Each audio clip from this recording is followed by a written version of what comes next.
hapon mga bossing. So meron tayong customer ngayon, si Madam at si Bossing na nasa Saudi ba yan? O yan, pare muna ako. Yan, si Bossing na nasa Saudi. Bossing! Yan, kamusta ang buhay-buhay dyan? Yan. Okay lang, walang gera. Okay lang, walang gera. Pero maraming camel dyan.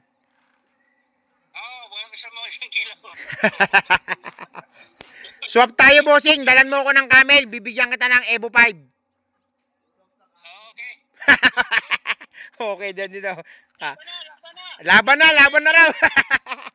Boss, anong gusto mo ng Evo 5? Evo 5 na kulay pula yan, di ba? Yung sinend mo? Oo, tapos puti yung max.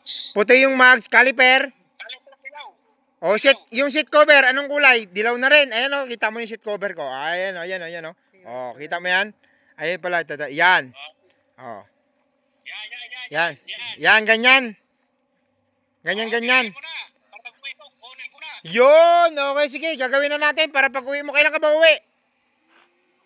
Makanis siya rin, inshallah. Ay, okay. Sige, boss. Ingat ka dyan, boss, ha? At maraming salamat sa tiwala mo. Ayan, pinapunta mo pa rito yung anak mo. Para makapag, ano. Saan niya kayo pumunta, madam? Wala natin kami ko yan.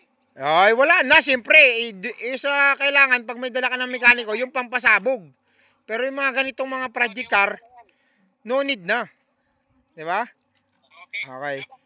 Okay, sige, boss. Maraming salamat sa tiwala, boss, ha? Salamat. Okay, maraming salamat sa tiwala, boss. Thank you. Ingat ka dyan, boss.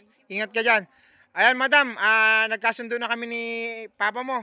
So, yun na talaga yung susundin natin, ha? Kung magbago man siya ng kulay, walang problema, chat niya lang ako. Gagawa tayo ng group chat mamaya, ikaw, siya, at saka ako.